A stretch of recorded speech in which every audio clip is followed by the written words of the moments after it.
بنائیے تو وہاں پر الفاظ تھے کئی نسبحہ کا، سبح یسبح، یسبح تسبح، تسبح اسبح نسبح، کئی نسبحہ کا، تاکہ ہم تیری تسبیح کریں، ونذکرہ کا، اور تاکہ تیرا ذکر کریں، کثیرن کا لفظ ساتھ ایڈ ہے، زیادہ سے زیادہ تیری تسبیح کریں اور زیادہ سے زیادہ تیرا ذکر کریں۔ چوتھا حرف جو مضارع کو خفیف کرتا ہے وہ ہے اذن۔ اذن کے معنی ہوتے ہیں تب تو، تب تو۔ اب یہ تب تو لفظ جو ہے آپ دیکھ رہے ہیں اردو میں، یہ ہمیشہ کسی جملے کے جواب میں بولا جائے گا۔ آپ کسی دوست کو بتاتے ہیں کہ میں آج کل عربی سیکھ رہا ہوں، تو جواب میں وہ کہے گا تب تو تمہیں قرآن سمجھ میں آتا ہوگا، ٹھیک ہے، تب تو۔ کوئی شخص نان مسلم آپ سے ملتا ہے اور کہتا ہے کہ میں نے اسلام قبول کر لیا، تو آپ کہتے ہیں تب تو فلاح پا جائے گا، ٹھیک ہے۔ اسے یہ کہتا ہے اسلمت،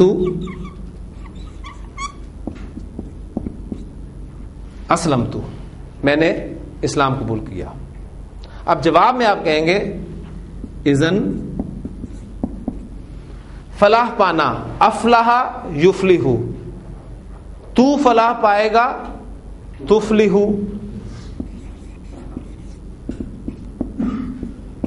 لیکن اذن کی وجہ سے تفلح کیا بن جائے گا؟ تفلح، اذن تفلح۔ اس اذن کو قرآن مجید میں اس طریقے سے لکھا گیا، اذن، اور مضارع کے ساتھ اس کی ایگزامپل مجھے ابھی تک نہیں ملی۔ تب تو کے معنی میں استعمال ہوا ہے یہ، لیکن مضارع کے ساتھ اس کی ایگزامپل میرے علم میں ابھی تک نہیں آئی۔ ان اللہ تعالیٰ آئے گی تو کبھی بتا دوں گا۔ بہرحال ایک نان قرآن کی ایگزامپل میں نے آپ کے سامنے رکھ دی، اسلمت اذن تفلح۔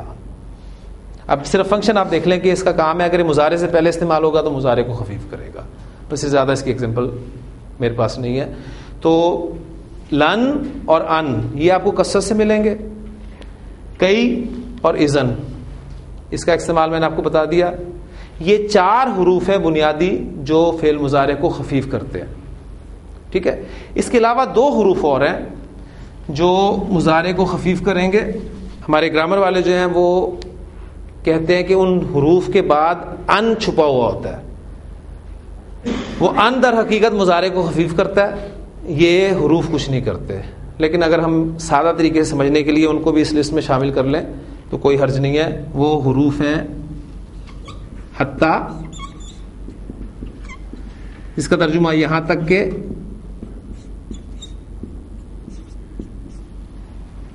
ایک، اور چھٹا حرف ہے لام، جس کو لام کئی کہا جاتا ہے۔ یہ لام کئی جو ہے بالکل کئی کا مفہوم دیتا ہے، یعنی تاکہ، حتیٰ یہاں تک کہ۔ گرامر والے جو کہتے ہیں حتیٰ کے بعد بھی ان چھپا ہوا ہے اور لام کئی کے بعد بھی ان چھپا ہوا ہے، اور ان چونکہ مضارع کو خفیف کرتا ہے لہذا کام وہ کر رہا ہے، یہ کچھ نہیں کر رہے، لیکن ہم آسانی سے سمجھنے کے لیے کہتے ہیں کہ یہ بھی ان حروف میں شامل ہیں، حتیٰ اور لی، حتیٰ تاکہ۔ اب وہ ایگزامپل جو میں نے آپ کے سامنے رکھی تھی وہ مکمل کروا دوں آپ کو۔ نون فا کاف مادہ ہے میرے پاس، باب فعال میں لے کے ہیں، کیا بنے گا؟ انفقا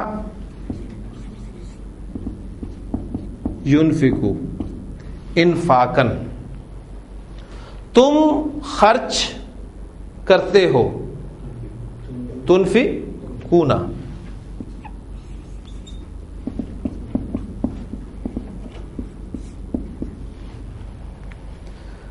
یہاں تک کہ تم خرچ کر دو، حتیٰ لگ جائے گا شروع میں، اور تنفقون کیا بن جائے گا؟ تنفقو۔ پھر نون یا لام مادہ، نالا یا نالو، ٹھیک ہے، پہنچنا کے معنی میں استعمال ہوتا ہے۔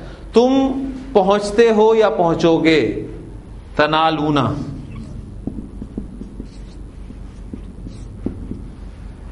تم ہرگز نہیں پہنچو گے،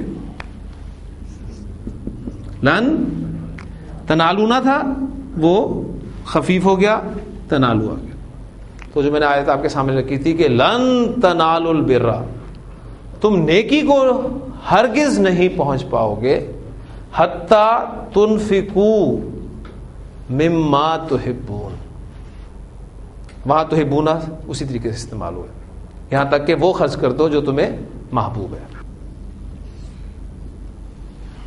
لامے کی ایگزامپل تھوڑی سی دے دوں. وہ عبادت کرتا ہے، مادہ پہلے ہم ڈسکس کر چکے ہیں، سیکھا آپ آسانی سے بنا لیں گے. کیا بنے گا؟ یعبدو. وہ عبادت کرتا ہے، یعبدو.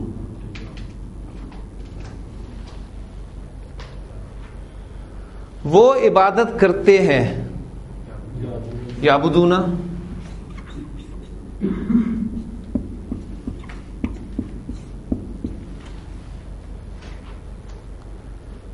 تاکہ وہ عبادت کریں. تاکہ کے لیے آپ دیکھ رہے ہیں، آپ کہیں بھی نظر آ رہا ہے آپ کو، اور لام زیر والا بھی نظر آ رہا ہے. ٹھیک ہے، تو قرآن مجید میں آپ کو کہیں بھی نظر آ جائے گا یا اعلام کہیں نظر آ جائے گا. کام دونوں کا ایک ہی ہوگا کہ مضارع خفیف آپ کو اس شکل میں نظر آئے گا. میں چاہوں گا کہ اس سے پہلے آپ لام لگائیں تو کیا بن جائے گا؟ یہ لی یعبدو.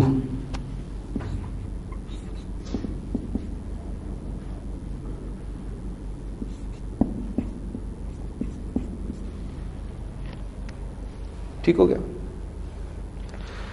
قرآن مجید میں ایک آیت آپ کو ملے گی، یہ آپ کا ٹیسٹ ہے، آپ کے لیے سوال ہے کہ آپ پہچانیں لام کئی کو یا اس کے اثر کو. بڑی مشہور آیت ہے،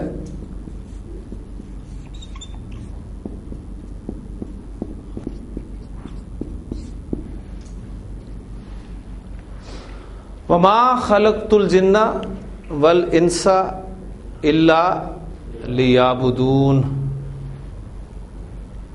پہلے نوٹ کریں کہ لام تاکید تو زبر والا ہوتا ہے، چاہے وہ اسم پر داخل ہو، چاہے فعل پر داخل ہو، چاہے حرف پر داخل ہو، وہ زبر والا ہوتا ہے. لام جارہ ہمیشہ اسم پر داخل ہوتا ہے. یہ پہلا لام آ رہا ہے آپ کے سامنے جو ہم مضارع کے ساتھ پڑھ رہے ہیں لام تاکید کے بعد. تو ابھی بہت سارے لام ہم نے پڑھنے ان شاء اللہ تعالیٰ. ایک لام اور آگے آئے گا جو مضارع کو اخف بھی کرے گا. اس وقت ان شاء اللہ تعالیٰ چاروں کا کمپیریزن آپ کے سامنے رکھوں گا. یہاں پہ جب آپ دیکھیں ترجمہ میں کہہ رہے ہیں تاکہ. اب یہ لام ہے لام کئی یا نہیں ہے؟ نون ڈراپ نہیں ہوا. اچھا، اب یہ اگر آیت آپ کے سامنے لکھی ہو، لکھی تو ہے میں نے لیکن ابھی پوری نہیں لکھی. پوری سے مراد یہ ہے کہ میں نے نون پر حرکت نہیں ڈالی. جب میں نون پر حرکت ڈال دوں گا تو شاید آپ پہچان لیں. اب میں وہ حرکت ڈالنے لگا ہوں.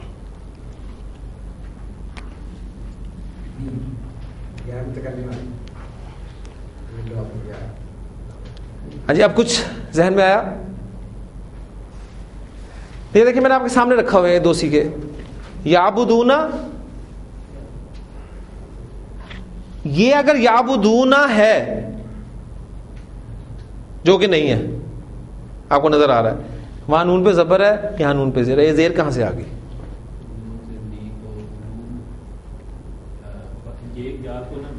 دیکھیں وہ عبادت کرتے ہیں یعبدون، وہ عبادت کرتے ہیں یعبدون، وہ میری عبادت کرتے ہیں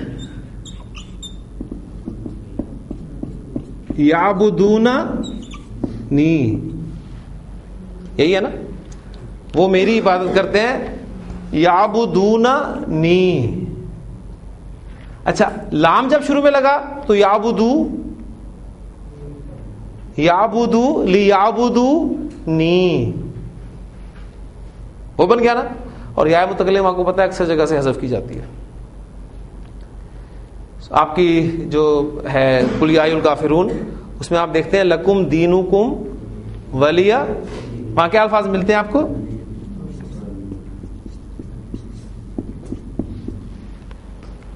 ولی دینی، میرا دین.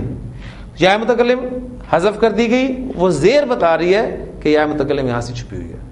تو یہاں یعبدون ہم وقف کرتے ہیں تو نون بولیں گے، لیکن حرکت نون کی بتا رہی ہے زیر کہ اس کے بعد یا متکلم تھی جو حذف کی گئی ہے. وہ نون جو ہے وہ اسلام نے ختم کر دیا. یہ وہ نون ہے، نون وقایا، جو ہم فعل اور مفعول ضمیر کی صورت میں آتا ہے یا متکلم، اس کے درمیان میں جھگڑے سے بچاتے ہیں. ٹھیک ہے، تو یہ اصل میں بالکل لام کئی ہی ہے جس نے مضارع کو خفیف کیا یا بدو بنایا، اور یہ نیج کھا جو اس کا نون وقایا لکھا رہ گیا یا متکلم جو حذف ہو گئی. تو وما خلقت الجن والانس الا لیعبدون. تو یہ آپ خاص طور پہ آیت کو بھی دیکھیے گا جا کر کہ اللہ تعالیٰ نے انسانوں اور جنوں کی تخلیق کا مقصد بیان کیا اس میں کہ میں نے انسانوں اور جنوں کو صرف اپنی بات کے لیے پیدا کیا. ٹھیک ہے، اور یہ ایک مقصد وہی بات جو اس دن بھی ہوئی تھی کہ سب کچھ اللہ تعالیٰ نے انسان کے لیے پیدا کیا، اور انسان کو کس لیے پیدا کیا، وہ مقصد اس کا ہی ہے کہ اللہ تعالیٰ ہمیں اس مقصد پر عمل کرنے کی توفیق عطا فرمائے. مضارع خفیف کب ہوتا ہے، اس کی شکل میں تبدیلیاں کیا آتی ہیں، اس کو ایک مرتبہ ذہن میں تازہ کر لیجئے. میں نے آپ کو بتایا کہ فعل مضارع کسی نہ کسی حرف کی وجہ سے خفیف ہوگا، اور وہ حروف آپ کے سامنے آ گئے ہیں. یہ ٹوٹل ہم نے 6 حروف پڑھے ہیں. اس میں پہلا حرف ہے لن، جس کے کوئی معنی نہیں ہے، لیکن مضارع سے پہلے آ کر اس میں 2 طرح کی معنوی تبدیلی لے کے آتا ہے، زوردار نفی اور مضارع مستقبل کے ساتھ مخصوص. بہترین ایگزامپل آپ کو یاد رہے گی، لن تنالوا البر. ٹھیک، ان کے معنی میں استعمال ہوتا ہے، مضارع سے پہلے آپ کو نظر آئے گا مضارع خفیف ہوگا. اب ان باتوں میں یا اس ٹاپک میں کوئی ایسی چیز نہیں ہے جو ہم خاص اہمیت دے کے پڑھیں، سب کچھ ہم الحمدللہ پڑھ چکے ہیں. اب صرف ان حروف کا فنکشن جس کی وجہ سے مضارع اپنی شکل تبدیل کر رہا ہے یا معنی میں جو تھوڑی بہت تبدیلی آ رہی ہے وہ ہم دیکھ رہے ہیں. ان کے معنی میں مضارع کو خفیف کرے گا، کئی تاکہ کے معنی میں استعمال ہوتا ہے، مضارع کو خفیف کرے گا. اذن تب تو کے معنی میں استعمال ہوتا ہے، مضارع سے پہلے آئے گا تو اسے خفیف کرے گا. اس کے علاوہ حتی اور لام کئی، یہ 2 حروف ہیں جو مضارع کو خفیف کرتے ہیں، اور گرامر ہمارے جو ماہرین ہیں گرامر والے ان کے مطابق ان کے بعد حرف ان جو ہے وہ چھپا ہوا ہوتا ہے، جس کی جو اصل میں مضارع کو خفیف کرتا ہے، یہ کچھ نہیں کرتے. ٹھیک ہے، لیکن ہم بھی اسے اس فہرست میں شامل کر لیں گے. تو یہ 6 حروف آپ دیکھیے گا قرآن مجید میں. اب جب پڑھیں گے تو پہلی بات کہ مضارع کی شکل جو تبدیل ہوئی ہے، اور وہ شکل تبدیل جو مضارع کی گردان کو ہم نے 3 قسم کے سیغوں میں تبدیل کیا ہے. پہلی قسم کے سیغے جو کہ یفعلو، تفعلو، تفعلو، افعلو، نفعلو، جس طریقے سے ہم یاد کرتے ہیں اس پیٹرن پہ ہیں. دوسری قسم کے سیغے آنی، اونا اور اینا کی ساؤنڈ والے، یفعلانی، تفعلانی، تفعلانی، تفعلانی، یفعلونا، تفعلونا، تفعلینا. اور تیسری قسم کے سیغے جمع مؤنث کے سیغے ہیں، یفعلنا اور تفعلنا. کسی مادے سے کسی باب سے بھی استعمال ہوں گے تو فعل مضارع کی گردان ان 3 قسم کے سیغوں میں ہی تقسیم ہوگی، اور آپ نے ان حروف کا اثر دیکھنا ہے کہ مضارع کو خفیف کر رہے ہیں. کل انشاءاللہ تعالی ہم مضارع کی جو دوسری شکل آئے گی، مضارع اخف بھی ہوگا، اس وقت دیکھیں گے کہ مضارع جب اخف ہوگا تو فعل مضارع کی گردان کی 3 قسم کی صیغوں میں تبدیلی کیا واقع ہوتی ہے، ایک بات. اور دوسری بات یہ کہ وہ کون سے حروف ہیں جو مضارع کو اخف کرتے ہیں. اللہ تعالی ہمارے لیے آسانی فرمائے اور قرآن مجید کا فہم حاصل کرنے کی توفیق عطا فرمائے. سبحانک اللہم و بحمدک، نشہد ان لا الہ الا انت، نستغفرک و نتوب الیک.